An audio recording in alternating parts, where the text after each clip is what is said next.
একদিনে 90টির বেশি মিসাইল ও 200 ড্রোন ছুড়েছে। যদিও এসব ক্ষেপণাস্ত্রের বেশ কিছু প্রতিরোধের দাবি করেছে। তোমরা যারা ভেবে নিয়েছো যে এই যুদ্ধে ডক্টর মোহাম্মদ ইউনূস হেরে যাবে, তাদের জন্য বলছি ভাই, জিনিস কিন্তু আছে, বাট দয়ার শরীর। বন্ধ হচ্ছে ভারতের লম্ফ ঝম্ফ, এতে বিশ্ব মানচিত্র থেকে একটা সমতল ভূমিতে পরিণত করার সক্ষমতা ছিল ডক্টর মোহাম্মদ ইউনূস। কাকু জাস্ট একটা ট্রেইলার দেখাইছে, বলছিলাম যে কাকুর গোদে তোমরা হাত দিও নাই। এই দ্বিতীয়বারের মতন এত বড় একটা টার্গেটেড অভিযান চালিয়েছে। এদিকে বাংলাদেশ থেকেই একে একে বের হচ্ছে হাজার হাজার মিসাইল। সম্পূর্ণ শক্তি এখন বাংলাদেশ প্রয়োগ করবে। মধ্যম পাল্লার যুদ্ধাস্ত্রকে বলা হচ্ছে টাইগার মাল্টিপল লঞ্চ রকেট বা মিসাইল সিস্টেম MLRS। পাকিস্তান বাংলাদেশে এসব মিসাইল মোতায়েন করছে, তাহলে তা ভারতের জন্য কতটা দুশ্চিন্তার হবে। পাকিস্তান থেকে J-17 ফাইটার জেট আনা হোক এবং ভারতে যে 7 সিস্টার্স অঞ্চল আছে সেই অঞ্চলে যারা বিদ্রোহী গ্রুপ তাদেরকে সাহায্য করুক বাংলাদেশের ইউনিট সরকার। পাকিস্তান নাকি বাংলাদেশকে 16টি ফাইটার জেট বিমান উপহার দিয়েছে নাকি বাংলাদেশ টাকা দিয়ে কিনেছে, সে বিষয়ে এখনো তথ্য যেহেতু সামনে আসেনি। আধুনিক যুদ্ধের অন্যতম প্রধান কৌশলগত অস্ত্র হলো মিসাইল। দ্বিতীয় বিশ্বযুদ্ধের সময় হিটলারের V1 V2 মিসাইল শুধুমাত্র যুদ্ধের ক্ষেত্রে নতুন মাত্রা যোগ করেনি, বরং সূচনা করেছিল মহাকাশ গবেষণায় এক নতুন যুগের। আধুনিক বিশ্বে প্রায় সকল দেশ নিজ নিজ প্রতিরক্ষা খাতকে শক্তিশালী করেছে। এর ধারাবাহিকতায় পিছিয়ে নেই বাংলাদেশও। অত্যাধুনিক নানা যুদ্ধাস্ত্রে সজ্জিত হচ্ছে দেশের প্রতিরক্ষা বাহিনী। বিশ্বের সমরাস্ত্র এগিয়ে থাকা দেশগুলোর সবচেয়ে বড় শক্তি হলো মিসাইল বা ক্ষেপণাস্ত্র। তাই আধুনিক সমরাস্ত্রের সাথে বাংলাদেশের বহরে যুক্ত হচ্ছে নতুন নতুন মিসাইল। যুদ্ধক্ষেত্রে কয়েকশো কিলোমিটার দূরে বসেই যুদ্ধের মোড় ঘুরিয়ে দেওয়ার কাজ করে থাকে এই ক্ষেপণাস্ত্র। বর্তমান বাংলাদেশ সেনা, নৌ এবং বিমান বাহিনী বেশ কয়েক ধরনের ক্ষেপণাস্ত্র ব্যবহার করে থাকে। এক এক করে বেরিয়ে আসছে বাংলাদেশের সকল ক্ষমতাগুলো। এখন বুঝতে পারবে বাকি দেশগুলা বাংলাদেশ কি জিনিস। দর্শক শ্রোতা, ভারত এবং বাংলাদেশের মধ্যে একটা ঝামেলা চলছিল এবং এইটা নিয়ে ভারত কিন্তু বাংলাদেশকে সরাসরি যুদ্ধের হুমকি দিচ্ছিল। কিন্তু এখন ভারত এইটা দেখে, মানে বাংলাদেশের কাজগুলা দেখে, বাংলাদেশের ভিতরে গোপনে এত মিসাইল দেখে এবং বাংলাদেশের মূল ক্ষমতাগুলো দেখে ভারত কিন্তু কাঁপতে শুরু করে দিয়েছে। দর্শক শ্রোতা, বর্তমানে বাংলাদেশকে পাকিস্তান, চীন সবকিছু দিয়ে সহযোগিতা করতেছে। বাংলাদেশের শক্তি দ্বিগুণ হয়ে গিয়েছে। এখনই কিন্তু হবে মূল খেলা। আমরা আর কথা বাড়িয়ে ভিডিওটা লং করছি না, আমরা সরাসরি ভিডিওর মূল আলোচনায় চলে যাচ্ছি। ভিডিওর প্রথমেই যেই অংশ বিশেষগুলো দেখেছেন সেইগুলোর বিস্তারিত কিন্তু আপনারা এখন দেখতে পারবেন। আপনাদের কাছে আমার একটা রিকোয়েস্ট রইল, সম্পূর্ণ ভিডিও দেখবেন এবং ভিডিও শেষের দিকে আপনাদের মন্তব্য করবেন। এই যে এগুলা দেখেন, প্রতিরক্ষা খাতকে শক্তিশালী করেছে। এর ধারাবাহিকতায় পিছিয়ে নেই বাংলাদেশও। অত্যাধুনিক নানা যুদ্ধাস্ত্রে সজ্জিত হচ্ছে দেশের প্রতিরক্ষা বাহিনী। বিশ্বের সমরাস্ত্র এগিয়ে থাকা দেশগুলোর সবচাইতে বড় শক্তি হলো মিসাইল বা ক্ষেপণাস্ত্র। তাই আধুনিক সমরাস্ত্রের সাথে বাংলাদেশের বহরে যুক্ত হচ্ছে নতুন নতুন মিসাইল। যুদ্ধক্ষেত্রে কয়েকশো কিলোমিটার দূরে বসেই যুদ্ধের মোড় ঘুরিয়ে দেওয়ার কাজ করে থাকে এই ক্ষেপণাস্ত্র। বর্তমান বাংলাদেশ সেনা, নৌ এবং বিমান বাহিনী বেশ কয়েক ধরনের ক্ষেপণাস্ত্র ব্যবহার করে থাকে। এর বাংলাদেশ সেনাবাহিনীর MLRS বহরের নতুন সংযোজন টার্কিশ TRG-230। এর রেঞ্জ 70 কিলোমিটার। এটি হলো 230 মিলিমিটারের একটি laser guided multiple rocket system. এর সবচাইতে গুরুত্বপূর্ণ ফিচার হচ্ছে প্রতিটা রকেট লেজার গাইডেন্স ব্যবহার করে, যার কারণে টার্গেটে হিট করতে সক্ষম, অত্যন্ত নিখুঁতভাবে বা পিন পয়েন্ট অ্যাকুরেসিতে আঘাত হানতে পারে। এটা বাংলাদেশ আর্মির MLRS বহরের তৃতীয় সর্বোচ্চ রেঞ্জের রকেট সিস্টেম। R-27 বাংলাদেশি MiG-29 ফাইটার জেটগুলোতে ব্যবহৃত মিসাইলগুলোর অন্যতম হল R-27 মিসাইল। মূলত রাশিয়ান এই মিসাইলটি এয়ার টু এয়ার রোলে ব্যবহার করা হয়। ভ্যারিয়েন্ট ভেদে এই মিসাইলের গাইডেন্স সিস্টেমেও রয়েছে ভিন্নতা। এই মিসাইলে রয়েছে 4 রকমের গাইডেন্স সিস্টেম, যেগুলো হলো semi active radar homing, active radar homing, infrared homing ও প্যাসিভ রেডার হোমিং। মাঝারি পাল্লার এই মিসাইলের রেঞ্জ প্রায় 80 কিলোমিটার, যদিও এই মিসাইলের বেশ কয়েকটি ভ্যারিয়েন্ট রয়েছে। 253 কেজি ওজন নিয়ে এই মিসাইল প্রায় ম্যাক 4.5 গতিতে চলতে সক্ষম। KH-31 বাংলাদেশ বিমান বাহিনী তাদের আপগ্রেডেড MiG-29 যুদ্ধবিমানের জন্য রাশিয়া থেকে সুপারসনিক অ্যান্টিশিপ মিসাইল KH-31 ক্রয় করেছে। KH-31 হল রাশিয়ার তৈরি একটি এয়ার টু সারফেস মিসাইল। এটি যেমন অ্যান্টিশিপ রোলে ব্যবহার করা যায়, তেমনি সারফেস রোলেও ব্যবহার করা যায়। 3.5 গতিতে সর্বোচ্চ 103 কিলোমিটার পর্যন্ত এই মিসাইলের রেঞ্জ। MiG-29 গুলোর আপগ্রেড এবং KH-31 যুক্ত হওয়ার ফলে ম্যারিটাইম স্ট্রাইকে গুরুত্বপূর্ণ ভূমিকা রাখবে বাংলাদেশ বিমান বাহিনী। T-300 কাসিরগা টার্কিশ ডিফেন্স কোম্পানি রকেটসানে নির্মিত এই MBRL-টি একটি গাইডেড MLRS প্ল্যাটফর্ম। যেখানে 300 মিলিমিটারের রকেট ইউজ করা হয়। গাইডেন্স হিসাবে আছে আইএনএস জিপিএস গাইডেন্স সিস্টেম, যা মিসাইলের মতো একে গাইড করে পিন পয়েন্ট অ্যাকুরেসিতে হিট করতে সাহায্য করে। প্রতিটি ভেহিকেলে 4টি লঞ্চার থাকে, প্রতি লঞ্চারে একটি করে রকেট থাকে। রকেটগুলোর রেঞ্জ 120+ কিলোমিটার। প্রাথমিকভাবে 1 রেজিমেন্ট বা 18টি কেনা হলেও 4 থেকে 5 রেজিমেন্ট ক্রয়ের পরিকল্পনা আছে বাংলাদেশ সেনাবাহিনীর। C802A antiship missile. বাংলাদেশ নৌবাহিনীর প্রধান অ্যান্টিশিপ মিসাইল হল চীনের তৈরি C802A। নৌবাহিনীর প্রায় সকল ফ্রিগেট এবং করভেটে এই মিসাইলটি ব্যবহৃত হয়। বাংলাদেশ নৌবাহিনীতে প্রথম C802A অ্যান্টিশিপ মিসাইল যোগ হয় 2008 সালে। এটি একটি Chinese subsonic antiship cruise missile. এটি চাইনিজ মিসাইল Y3G এর এক্সপোর্ট ভার্সন, যেটি ফ্রান্সের তৈরি ইঞ্জিন দ্বারা চালিত। অন্যান্য অ্যান্টিশিপ মিসাইলের থেকেও এটি অনেক বেশি কার্যকরী এবং দামেও সাশ্রয়ী। C802A মিসাইলের সর্বোচ্চ রেঞ্জ 180 কিলোমিটার, মানে এটি 180 কিলোমিটার দূরের জাহাজকে ধ্বংস করতে পারে। মিসাইলটির ম্যাক স্পিড 0.9 এবং এটি 165 কেজির ওয়ারহেড বহন করতে সক্ষম। অটোম্যাট MK2 ব্লক 4। যদি বলা হয় বাংলাদেশের ব্যবহৃত সবচাইতে বেশি রেঞ্জের মিসাইল কোনটি, তাহলে যার নাম সর্বপ্রথমে আসবে সেটা হলো এই অটোম্যাট MK2 block 4 antiship missile. Bangladesh নৌবাহিনী, ইতালি ও ফ্রান্সের যৌথভাবে তৈরি সবচেয়ে বেশি রেঞ্জের মিসাইল হিসাবে এটি ব্যবহার করে। এই অ্যান্টিশিপ মিসাইলের রেঞ্জ প্রায় 220 কিলোমিটার। বলা হয়ে থাকে ইউরোপে যতগুলো অ্যান্টিশিপ মিসাইল আছে তাদের মধ্যে এটি অন্যতম। এটি যে কোনো আবহাওয়ায় দুর্দান্তভাবে কাজ করে। এই মিসাইলটি অ্যান্টিশিপ এবং ল্যান্ড উভয় অ্যাটাক পরিচালনায় সক্ষম। শুভেন্দু ভেবেছিল যে কথা রাখবে কে? তাদের যারা বস আছেন, মানে মোদীর মন্ত্রিসভার যারা লোকবল আছেন, যারা কেন্দ্রীয় নেতৃত্ব দিচ্ছেন, নিশ্চয়ই তারা তার সুরেই কথা বলবে, কিন্তু তাকে একটা মিউট করে দিয়েছে। বন্ধ হচ্ছে ভারতের লম্ফ ঝম্ফ। ভারতও আমাদের উপর নির্ভরশীল। ওই রাস্তার নেতা শুভেন্দু মজুমদারের মতন যারা ধরেন অনুভূতি বেচা কিছু ভোট কালেকশন করার চেষ্টা করে, গুজব টেলিভিশনের, গুজব মিডিয়ার দ্বারা প্রচারিত বিভিন্ন ধরনের ভুলভাল তথ্য উপস্থাপন করে ভারতের শান্তিপ্রিয় যারা সনাতনী আছেন তাদেরকেও বিজ্ঞানোর চেষ্টা করেছে। দিন শেষে দেখেন ভারতের কেন্দ্রীয় সরকার কি বলেছে, এইটা আপনাকে খেয়াল রাখতে হবে। আপনি কলকাতায় বসে ওয়ারি ছুটিয়ে লাল করে দেওয়ার চিন্তা করছেন, এখন দেখেন আপনার পিছুয়ার আপে কিতনা পড়া সাহাব, কিতনা পড়া কাউন্ট কিজিয়া। বাংলাদেশের সাথে ভারতের সম্পর্ক কেমন হবে এ নিয়ে ভারতের পার্লামেন্টে একটা বক্তব্যের অপেক্ষায় ছিল বিরোধী দল থেকে শুরু করে সমগ্র রাজ্য সরকারগুলো। তৃণমূল কংগ্রেস পশ্চিমবঙ্গ বারবার বলছিল যে আপনারা একটা ভাষণ দেন, মানে বাংলাদেশের সাথে কি হচ্ছে, মানে হিন্দুদের সুরক্ষা এটা করবেন সেটা করবেন, আমাদের এটা করা উচিত, জাতিসংঘ পাঠানো উচিত, বাট হোয়াট এভার। ভারতের পররাষ্ট্রনীতিতে খুব সুন্দর একটা বক্তব্য আসছে অ্যান্ড উই লাইক ইট। আমরাও বিষয়টাকে পজিটিভলি দেখছি।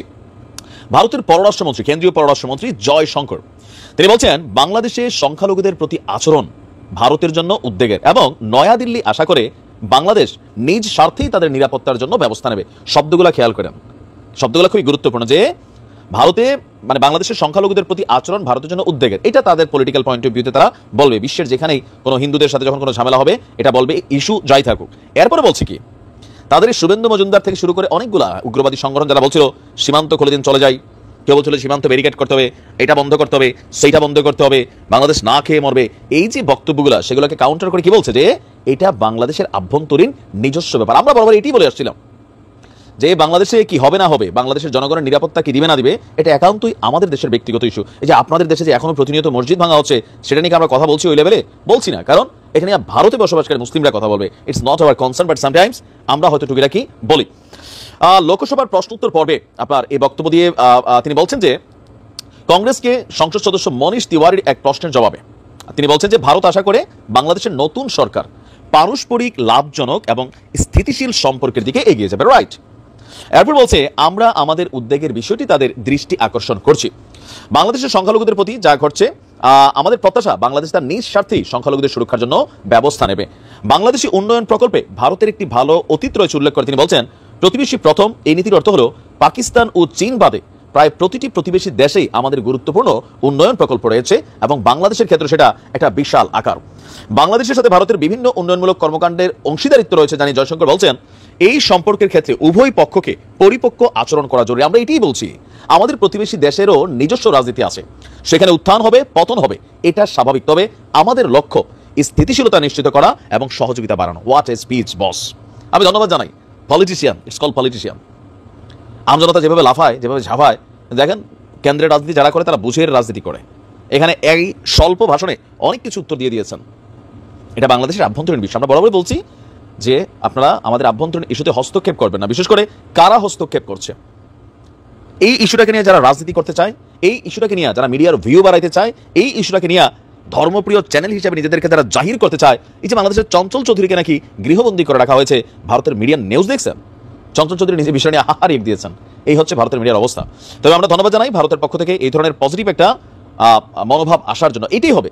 পাকিস্তান থেকে J-17 ফাইটার জেট আনা হোক এবং ভারতে যে 7 সিস্টার্স অঞ্চল আছে সেই অঞ্চলে যারা বিদ্রোহী গ্রুপ তাদেরকে সাহায্য করুক বাংলাদেশের ইউনিস সরকার।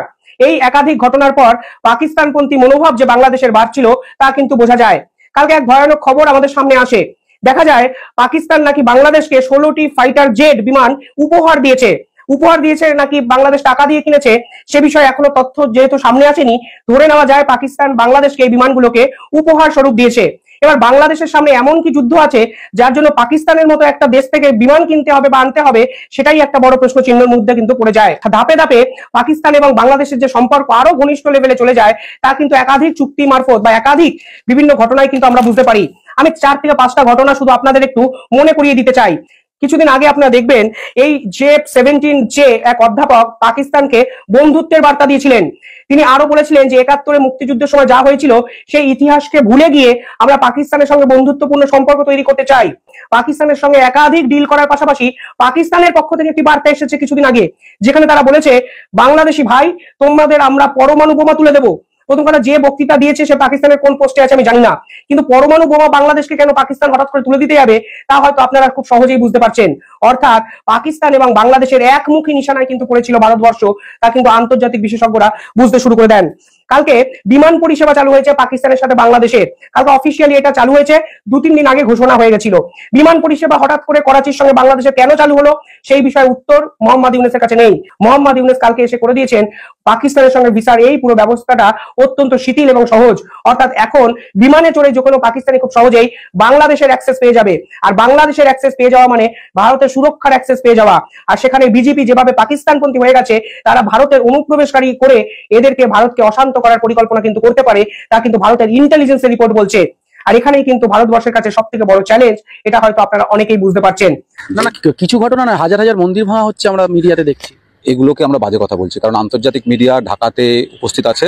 আপনি আমাকে কোথাও দেখাতে পারবেন না আন্তর্জাতিক মিডিয়ার কোনো যারা রিলায়েবল সোর্স, আপনি বিবিসি বলুন, CNN বলুন, এমনকি ভারতবর্ষের মিডিয়াও, তারাও কেউ হাজার মন্দির কেন 100টা মন্দিরেরও খবর দিতে পারবে না যে কোন 100টা মন্দিরের উপরে হামলা হয়েছে। সুতরাং আমরা এটাই বলছি, ঘটনা ঘটেছে কারণ এই ধর্মীয় অসহিষ্ণুতার সমস্যা এই উপমহাদেশে আছে, ভারতে আছে, বাংলাদেশে আছে। কট্টরপন্থী কিছু মানুষ তারা সুযোগ পেলেই সংখ্যালঘু সম্প্রদায়ের ধর্মীয় স্থানের উপর আক্রমণ করছে। এবং এই দুই বাংলাতেই এরকম মানুষ, অসংখ্য মানুষ আছেন যারা এই সংখ্যালঘুদের উপর এইরকম আক্রমণের বিরোধিতা করছেন, সারা জীবন ধরে বিরোধিতা করছেন। তারা দুই সম্প্রদায়ের মানুষের মধ্যে সম্প্রীতি বাড়ানোর কথা বলছেন।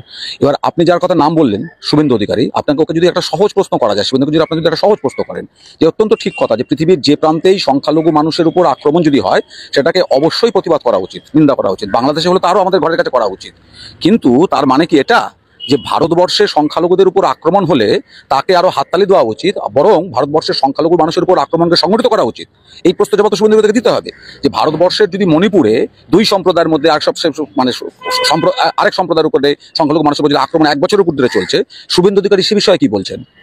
নাকি এটাই শুভেন্দু অধিকারী বলতে চাইছেন যে বাংলাদেশের সংখ্যালঘুদের আক্রমণের উপরে বিরোধিতা করা উচিত আর ভারতবর্ষের সংখ্যালঘুদের উপরে আক্রমণকে আরো বেশি বেশি করে সংগঠিত করা উচিত? সেই জন্য আমরা শুভেন্দু অধিকারীর মতো মানুষদেরকে আমরা চিনি এবং জানি। এই উপমহাদেশে ভারত এবং বাংলাদেশে এই দুই সম্প্রদায়ের মধ্যেই এই সাম্প্রদায়িক উগ্র ধর্মীয় নেতারা আছেন, যারা ধর্মীয় নেতা, যারা ধর্মকে রাজনীতি চালাচ্ছে। শুভেন্দু অধিকারী তাদের মধ্যে একজন। তাদের একটাই লক্ষ্য, তারা এই ধর্মীয় উত্তেজনা বাড়িয়ে তারা নিজের ভোটের স্বার্থ, রাজনৈতিক ক্ষমতার স্বার্থ তারা চরিতার্থ করতে চায়। এটা প্রমাণ দেখাতো যে বিপ্লব হয়েছিল নির্বাচন দেওয়ার জন্য 1 মাসের মধ্যে, 2 মাসের মধ্যে, 3 মাসের মধ্যে, 1 বছরের মধ্যে, 2 বছরের মধ্যে, মানে বিপ্লবটা হয়েছিল যে কারণে। এটা প্রমাণ দেখাবেন যে ইউনূসের কাজ নির্বাচন করা, 1 বছরের মধ্যে, 1.5 বছরের মধ্যে রোড ম্যাপ দেওয়া, নির্বাচন করা, হস্তান্তর করা। এটা প্রমাণ দেখাতো আমাকে যে যারা মরল, যারা জীবন দিল, অন্ধ হইল, যারা পঙ্গু হইল, যে জন্য বিপ্লব করলো, মেজাজ দেখাচ্ছেন, মেজাজ হট হয়ে গেছে আপনার নির্বাচনের জন্য, দিতে হবে, হস্তান্তর করতে হবে, রোড ম্যাপ চাই। 1 বছরের মধ্যে, 1.5 বছরের মধ্যে কোথায় লেখা ছিল নির্বাচন দিতে হবে? বিপ্লবের কোথায়, কোন জায়গায় লেখা ছিল, কোন চ্যাপ্টারে লেখা ছিল বিপ্লবের? কোন বাইবেল, মহাভারত, গীতা, তোরা, পুরাণ? বাইবেলের কোথায় রাখা, মহাভারতের কোথায় রাখা নির্বাচন দিতে হবে 1 বছরের মধ্যে? বিপ্লব কেন হয়েছিল? নির্বাচন দেওয়ার জন্য। কে নিঃসময় একটু মিস্টার গরম হয়ে গেছেন, মেজাজ দেখাচ্ছেন, উল্টাপাল্টা বলছেন। আমাকে দেখান তো যারা জীবন দিল, অন্ধ হয়ে গেল, পঙ্গু হয়ে গেল, সারা জীবনের জন্য শেষ, জীবন্ত শহীদ, জীবন্ত লাশ, জীবন্ত কবর। এই মানুষগুলা আপনাকে, আপনার লিডারকে ক্ষমতা বসানোর জন্য। এই জন্য বিপ্লব হচ্ছে যে আপনার দল, আপনার লিডার, আপনার ওয়ান ম্যান পার্টি, এই দলটাকে, এই ফ্যাসিস্ট দলটাকে, এই ডাইনাস্টি, এই পরিবারতন্ত্র ক্ষমতায় বসাবে। এইটাই ছিল বিপ্লবের একমাত্র মোটিভ।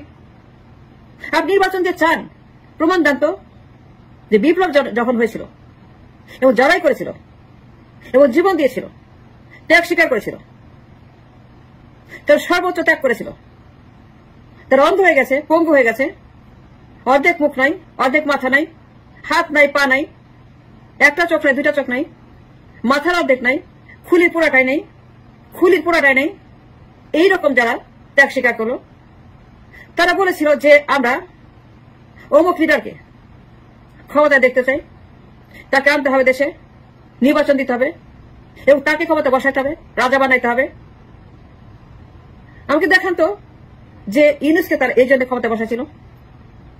তার কোনো কাজ নাই, তার কিছু করতে হবে না, কোনো কাজ করতে পারে নাই। সংস্কার, রিভিশন, নতুন বাংলাদেশ, নতুন দল, নতুন পার্লামেন্ট, নতুন মন্ত্রী, নতুন এমপি, নতুন ফেস, নতুন নন, নতুন সংসদ, নতুন সাংসদ, নতুন প্রধানমন্ত্রী,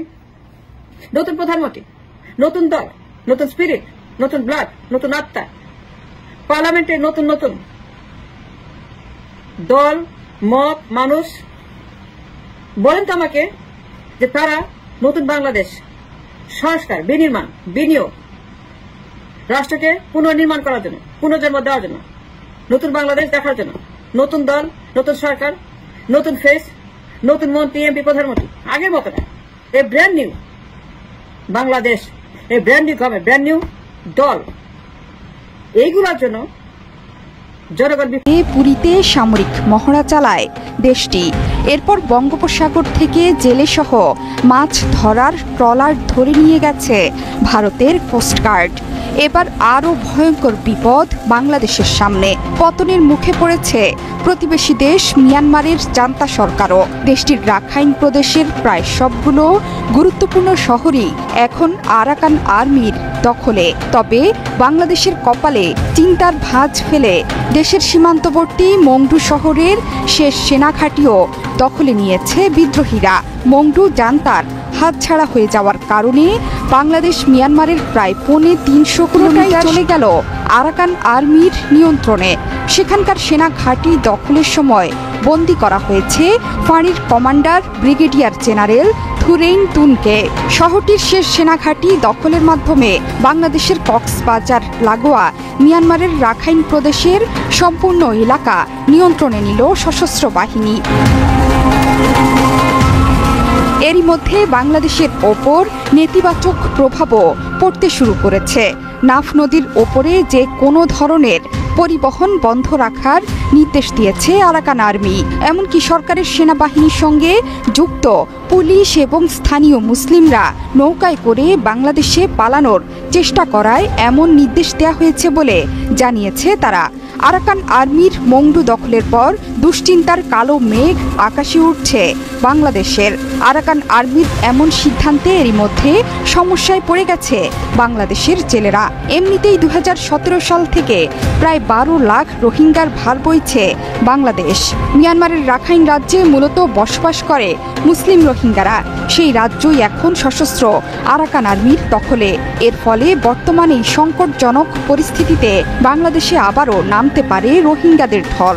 বাংলাদেশে থাকা রোহিঙ্গাদের ফেরত নেয়ার ব্যাপারে এখনও আরাকান আর্মির অবস্থান নেতিবাচক। রোহিঙ্গা সংকট তীব্র হওয়ার পাশাপাশি বাংলাদেশ মিয়ানমার সীমান্তে বেড়ে যেতে পারে অস্ত্র এবং মাদকের চোরাচালান। অরক্ষিত হয়ে পড়তে পারে সীমান্ত এলাকা, বেড়ে যেতে পারে সংঘাত, সহিংসতা। এরই মধ্যে তেমন ঘটনাই ঘটছে টেকনাফ এবং সেন্ট মার্টিন এলাকায়। আরাকান আর্মির গোলাগুলির আঁচ এসে পড়েছে এপারেও। যদিও সীমান্তে বাংলাদেশের সীমান্তরক্ষী বাহিনী আছে কড়া পাহারায়, তা সত্ত্বেও স্থানীয়দের আতঙ্ক বেড়েই চলছে। সীমান্ত এলাকার পাশাপাশি বঙ্গোপসাগরেও বাংলাদেশের বিপদ বেড়েছে। খবর এসেছে ভারতের সাথে সাথে আরাকান আর্মিও বাংলাদেশের জেলেদের ধরে নিয়ে যাচ্ছে। পরে অবশ্য আরাকান আর্মি তাদের ফেরতও দিয়েছে। শুধু তাই নয়, সাগরে বাংলাদেশের জাহাজ চলাচলেও কড়াকড়ি আরোপ করেছে প্রতিবেশী দেশটি। বঙ্গোপসাগরের নিরাপত্তার ব্যাপারটি এই মুহূর্তে গুরুত্বপূর্ণ হয়ে উঠেছে বাংলাদেশের জন্য। সাম্প্রতিক সময়ে বঙ্গোপসাগরে তেল গ্যাস অনুসন্ধানে 7টি বিদেশি কোম্পানি দরপত্রের নথি কিনেছিল।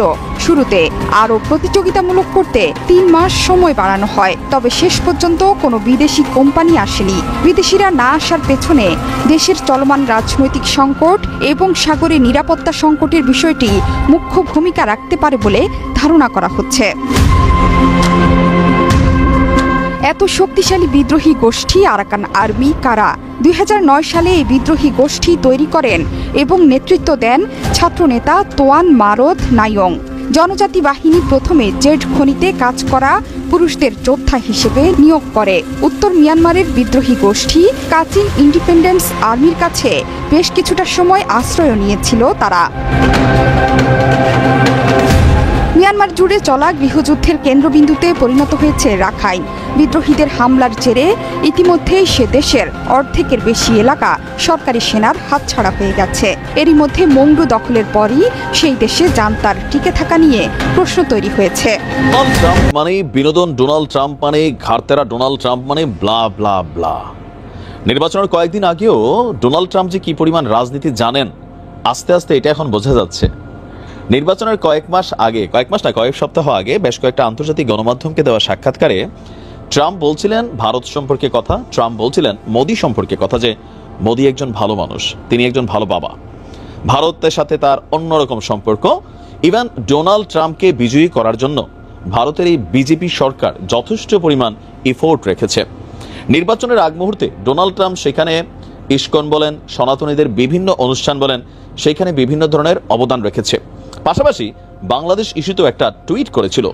এই যখন সকল কিছু অবস্থান, তখন অনেকেই ভাবতেছিল যে ডোনাল্ড ট্রাম্প ক্ষমতায় আসলে ভারত তো আকাশে উঠবে, পাশাপাশি শেখ হাসিনার জন্য কিছুটা পজিটিভ ভূমিকা তৈরি হবে।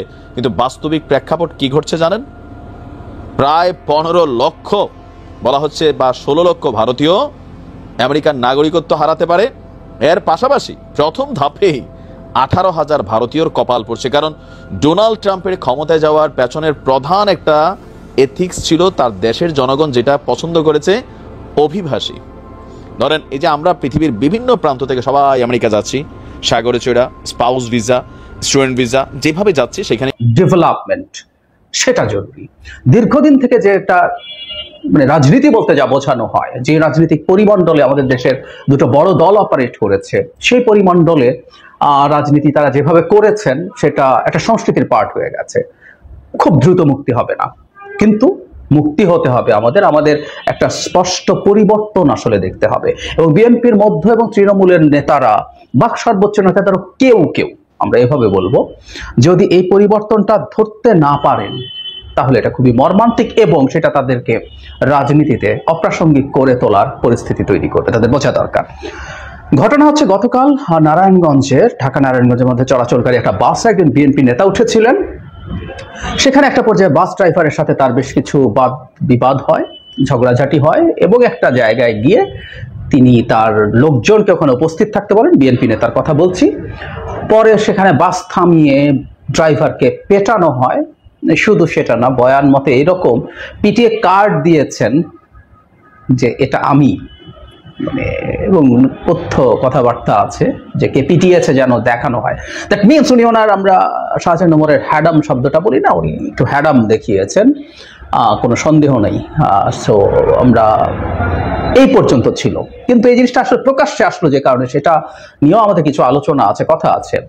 মিনহাজ নামে একজন কোনো কোনো জায়গায় সাংবাদিক লিখেছেন, হ্যাঁ মিনহাজকে আমি ব্যক্তিগতভাবে চিনি, মিনহাজ সাংবাদিক বললে কম বলা হয়।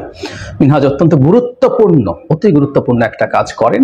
আমাদের হাতে গোনা কয়েকজন মানুষ যারা ফ্যাক্ট চেকিং এর সাথে জড়িত, মিনহাজ সেটার সাথে জড়িত আছেন, খুবই খুবই গুরুত্বপূর্ণ কাজ করেন। তো মিনহাজ ওই যখন ড্রাইভারকে যখন পেটানো হচ্ছে তখন তিনি বাধা দিতে যান। বাধা দিতে যাওয়ার পরে মিনহাজকেও কিছু আঘাত করা হয়। মিনহাজ পরবর্তীতে এটা ফেসবুকে জানান এবং ঘটনাটা এইরকম যে এটা জানাজানি হয়ে যাওয়ার পর, পত্রিকায় আসার পর বিএনপির ওই নেতা মিনহাজকে ফোন করে দুঃখ প্রকাশ করেন এবং তিনি সাংবাদিক, আমি ধারণা করি এই কারণেই তিনি দুঃখ প্রকাশ করেন। কিন্তু মিনহাজ রাইটলি, উনি ওনার ফেসবুকে লিখেছেন, আমি এগুলো দেখলাম, উনি আমার ফেসবুক কানেক্টেড আছেন, যে খুবই রাইটলি বলেছেন যে এটা মিনহাজ নন, বা জাস্ট একজন সাধারণ মানুষ যদি বাধা দিতে যায়, তাকেও তার সামনে, নেতার সামনে তার কর্মীরা পেটাবে কেন? আমরা একটু পড়ি। ড্রাইভার বলছেন যানজট থেকে বারবার ব্রেক কষা, যাত্রীরা বিরক্ত হচ্ছিলেন, কিছু করার ছিল না, ধমক দিতে থাকেন।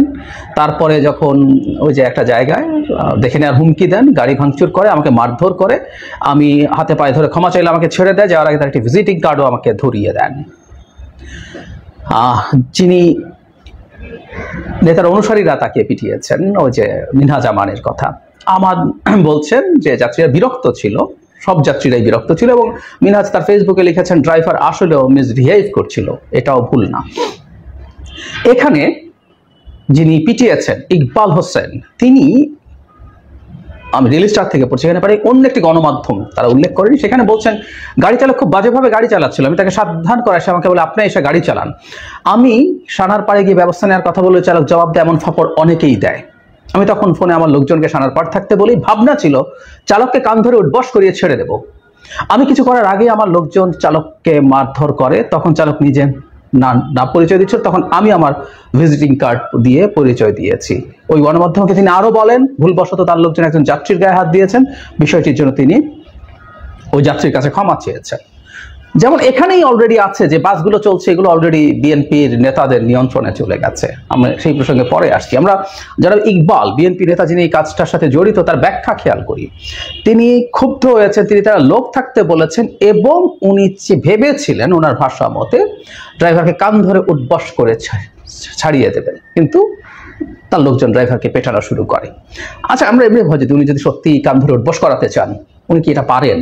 এই প্রশ্নগুলো করতে হবে। কারো কাছে খুব স্বাভাবিক, সাধারণ মনে হয় একজন বিএনপি নেতা, বিএনপি মানে এখন আওয়ামী লীগ যেহেতু নাই এবং একটা ভালো নির্বাচন হলে বিএনপি ক্ষমতায় আসবে, এটা মোটামুটি নিশ্চিত।